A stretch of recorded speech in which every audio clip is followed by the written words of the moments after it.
So you finally got around to writing those amazing, incredible, informative, and entertaining articles for your blog, only to find out that nobody's been reading them. Now, before you throw in the towel and decide this blog writing thing is a stupid waste of your time, hang tight as I'm going to show you a tool that you can use called SEO Yoast that you will want to use every time you upload a brand new blog article. And this tool will help you get in the right direction of writing for your ideal client to attract them to your blog, drive more traffic to your blog, and get better results out of your efforts. Hi, I'm Susan Friesen, web specialist, digital and business marketing consultant, and social media advisor with eVision Media, bringing you these e-tips so you don't have to struggle anymore on trying to figure out the complicated landscape of marketing that we live in this world of online marketing. So come on this journey with me, and we will discover together all of the tips and strategies and tools that you can use to help better showcase your business in the online world and create a successful business while you're at it. Now, before I dive in and talk about SEO Yoast, please go ahead and click the subscribe button if you're watching this video on YouTube. That way you'll get notified each week when I upload a new video. These videos are specifically tailored for entrepreneurs and business owners just like you, providing you with online marketing strategies, in social media strategies, and website strategies that will help you build your business. First of all, what is SEO, you ask? If your website was created in WordPress, then SEO Yoast is a must-have plugin that you will want to use that will not only help you with your blog posts, but all of your website pages in general, and it will help you get more subscribers, get more visitors, and help your website as a whole be a much better performing site for you and your business. So SEO Yoast is a very complex and powerful plugin for your WordPress website, and for the sake of time, I don't have time to go into all of the different settings and features that SEO Yoast offers. So for the sake of time, what we're going to do is we're going to focus just on your WordPress blog post and how to fill in the SEO Yoast form fields that are located underneath your blog post article. And I'm going to share with you what you need to be putting into those fields in order to help boost your blog article and get more visibility in front of your ideal target market. So without further ado, let's head over and I'll show you how that is done by demonstrating one of our articles that we're about to be posting into our blog. Okay, here we are with a blog post that we are getting set up and ready to post in our blog. By the time you see this video e-tip, this post will already be up and running in our blog, so go ahead and check it out if you are interested in hearing more about call to action. So as you can see, the title of this post is called Defining Call to Action and Why Your Website Must Use Them. We're at the preliminary stages here, but I wanted to show you how to fill out the Yoast SEO portion of your blog post, which aside from the article itself is one of the most important parts that you want to be paying attention to when you add in a new blog article. Now, if you are not seeing this window, there's a few things that could be happening. The first one is make sure that you have Yoast SEO plugin actually installed in your WordPress blog and that it is also activated. So once those two things are done, if you're still not seeing this window might be collapsed. So right now it's opened up, but if I click on this arrow, you'll see that it all closed on me. And so you need to click on this arrow to open it back up again. And if you're not seeing this at all, then you want to check up at the top of your page under screen options and make sure that Yoast SEO is checked off. And that should get you up and running where you will be able to now access this window. So Yoast has put in some things on our behalf to help us along. The whole primary purpose of Yoast is to add in the title tag, the description tag. Those are the two biggest things, and it is doing everything it can to help us with that effort. So you'll notice that this little snippet here is giving me a preview of what my article would look like if somebody were doing a search in Google, and this is what would come up if they were searching for, say, call to action. And there's a few things that are not quite right here. Now, the first one is that you can see that there are ellipse tags here. And that means that our title has gone over Google's character limit. Typically, Google gives you about 60 characters to fill in this space before the ellipse show up, and you want to avoid the ellipsis because people won't know what that is, right? So the reason why those ellipses shown up is because Yoast has automatically added them in for us based on information derived from our article. So you can see there's a title and the page and the actual title article here, and there are site names, so it's adding on eVision Media as well. So typically you're going to want to override that. So I'm going to do that by adding in our title tag manually, and let's take a look and see what happens. So it's still the same title tag, but it is removing our eVision Media at the end.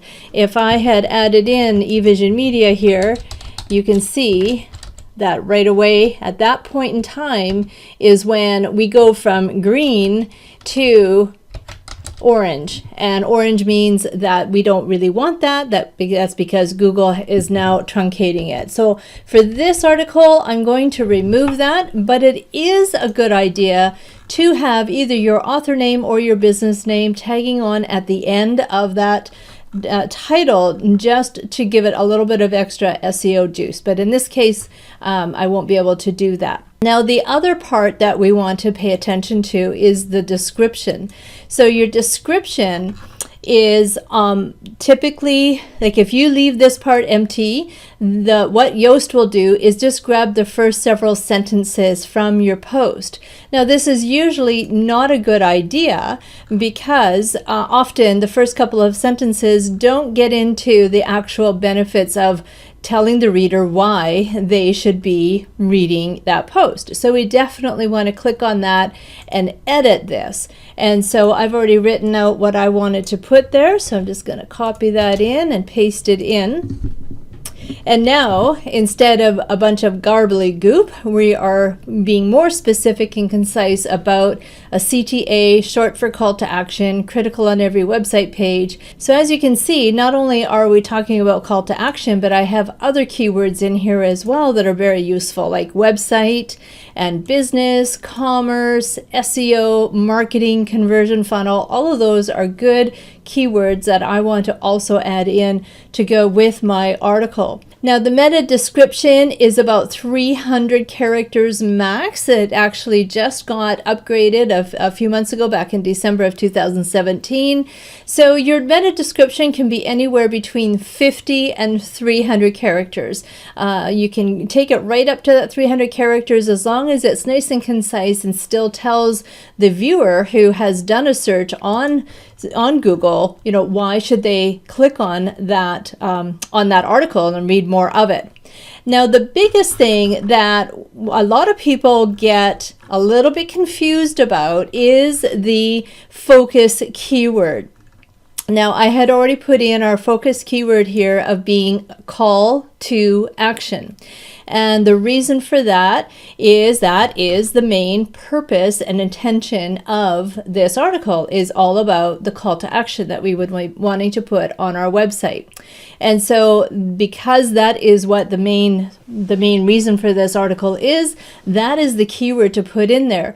What some people get a little bit confused by is this focus keyword is not the same as your typical meta keywords that used to be extremely popular years ago with the search engines. Us web developers would put massive amount of keywords into the meta to go along with the meta title and meta description. But since then, it's basically been very much degraded, and most search engines don't use meta keywords any longer to help position you in the search engine rankings.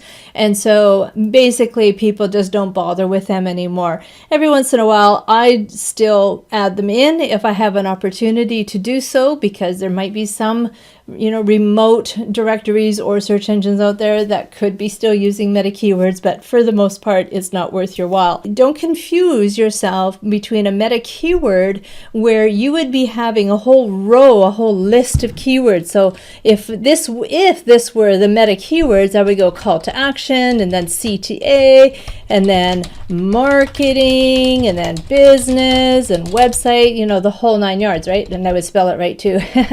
And so that's not the case here. A focus keyword is one word or a couple of words as a phrase on what you are hoping your target market is searching for in the search engines in order for them to find your article. Now, there is a tool that Yoast provides for us to help us with this keyword, this focus keyword, and it's called Yoast Google Suggest Expander. And interestingly enough, as I was preparing for this session and adding in our article, at first we had this article called Defining CTA and Why Your Website Must Use Them. And the reason for that is we wanted to keep the article title nice and short by using CTA instead of call to action. And so what I did was I used this Yoast Google Suggest Expander to see, is CTA what my target market is going to be typing in the search engines in order for them to learn more about call to action. And I was quite surprised to find out there is absolutely nothing here in those search results or what people typically search for. It turns out that CTA is more about bus trackers and train trackers and maps and blue lines and things like that. So that is what prompted me to change the reference of our title from CTA to call to action. And if I click submit, this now gives me much more accurate results of this is what I want people to be searching for in hopes for them to find our article that helps them define what a call to action is. So use that link, Yoast Google Suggest Expander. I'll have it down in the comment section below so that you can use that to help you determine what your focus keyword should be here. And one last thing is just to share about the tags here over on the right hand side, because again, this can get confused with meta keywords. It can get confused with the focus keyword. So the tags here have absolutely nothing to do with the search engines. It is not related to SEO at all. All it is there for is a way to categorize and help your users find more articles related to those specific topics. And so just keep these at minimum. You don't have to override these with 1,000 different tags, which honestly I used to do myself until I found out about this. And so our tags here is just call to action, conversion funnel, and CTA, and just leave it at that. Just keep it down to exactly what the topic of this piece is. So choosing a perfect focus keyword is not an exact science. So don't panic about it in trying to figure out what to put here. Our goal is to be in the green zone, and if I click on Save Draft, I'm hoping that my SEO will turn green. It hasn't quite yet, so that means I have a little bit more work to do. What I want to do here is come down here and it will tell me what problems I have that I should be working on. So it says that the focus keyword doesn't appear in the first paragraph of the copy. Make sure the topic is clear immediately. And yes, that is very valid. You want to make sure that your focus keyword is up in the top. We start saying it in the second line as well as in the third line, but Yoast wants it here in the first line, but I'm going to let that go. I don't want to put the focus keyword up at the top if it doesn't make any sense as the user is reading it either. It's saying that the keyword density is 0.2%, which is too low, so I should find more instances where I can add in call to action. And it's saying that the meta description has been specified, but it does not contain the focus keyword, and that's kind of interesting because it certainly does. right there, and it could be because I have hyphens there. So, at the end of the day, you do want to make sure that everything is working, but don't panic either. Like, I already know that the words call to action is in the title. I know that it's in my description and everything. So sometimes Yoast is not quite, it's giving us false positives, and it's more likely because I have the hyphen there. So I'm not going to worry about it too terribly much. In a perfect world, I would like to see that orange color be green, but I will play around with this a little bit more and see if I can make that happen. And so as you can see, using that focus keyword is a great benefit. It does help quite a bit in helping us position our blog articles so that we can make sure that it is seen ideally by our ideal target market.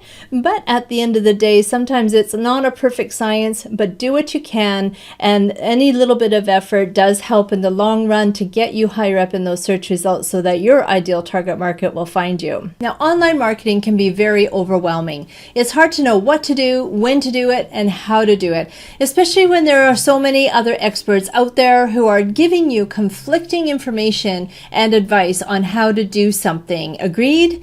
So I invite you to join my monthly membership program called Amplify Business Academy, where you have direct access to a whole library full of training videos on topics on social media, online marketing, including blogging and newsletters and content marketing, the whole shebang. And every month we upload a new training video, plus we have once a month live Q&A sessions where you have direct access to me to answer any questions that you might have pertaining to any of the videos in the library. So come and check us out. It's amplifybusinessacademy.com, and come and be a member so that you don't have to be so overwhelmed anymore. And if you're liking these e-tips, please show me some gratitude and click the like button below. Share this video with your followers, and also subscribe to my YouTube channel. It's because of you that I am doing this, so I would love to hear back from you.